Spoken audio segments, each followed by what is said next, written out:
Groundhug Day by Anne Marie Pace.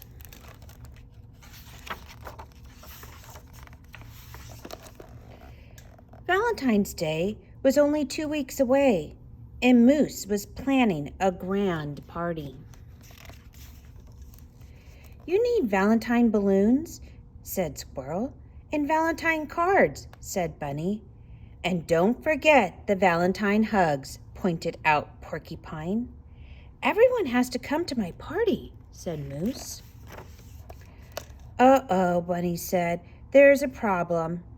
"What's a problem?" Moose asked. "Tomorrow is Groundhog Day," Bunny said. "If Groundhog sees his shadow, he'll go back into his hole for 6 more weeks. He won't be awake on February 14th. "Good point," Moose said. "If we can stop him from seeing his shadow, then he can come to my party."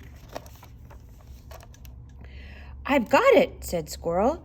"I'll sneak into his hole and change his calendar so he won't know it's February 2nd. "Your chattering will wake him up," said Porcupine. "I'll blindfold him when he comes out." "Your quills might poke him in the eye," said Bunny. "I'll put up a tent over his hole." "He'll know he's not outside," Moose said. "I'll sit on his hole so he can't come out at all." "Calendar, Moose. Blindfold, Moose. Tent, Moose," bellowed Moose. The animals bickered all night long. They didn't notice the black sky turning gray. They didn't notice the pink light of morning creeping over the hills. And they didn't notice Groundhog's nose twitching at the entrance to his hole. Until it was too late. The animals watched helplessly as Groundhog dove back into his hole. "Wait!" Moose thundered. Groundhog's muffled voice barely reached the surface. "I need to stay down here. There are shadows all over the place up there." Moose was puzzled. "Groundhog, are you afraid?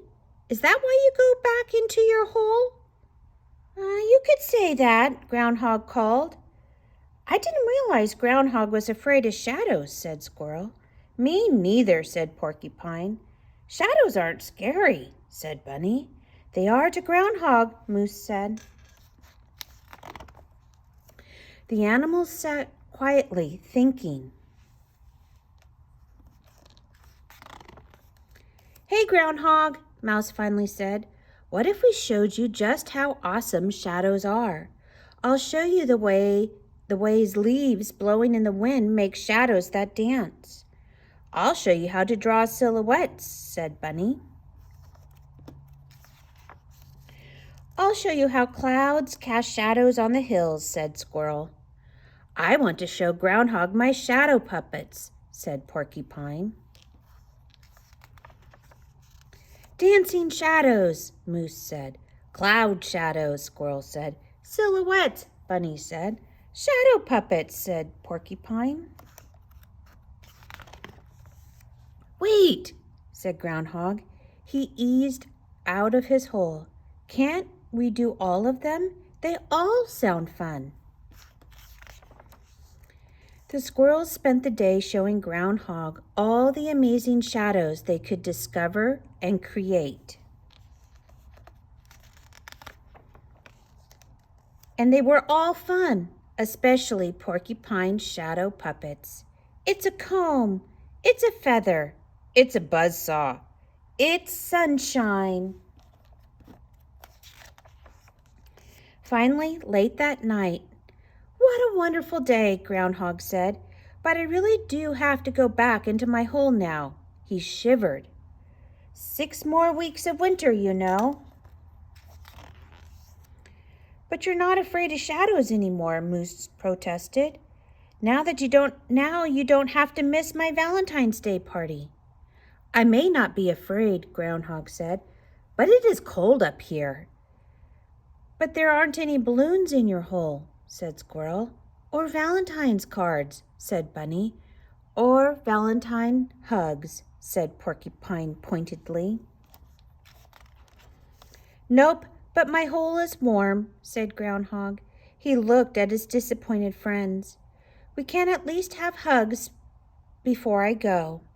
Ground hugs all around, with a special Groundhog Day nose kiss for you, Porcupine.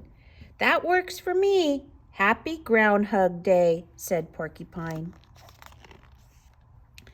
6 weeks later, Groundhog emerged from his den just in time to don a green hat. Let's have a Valentine's Day party, he hollered.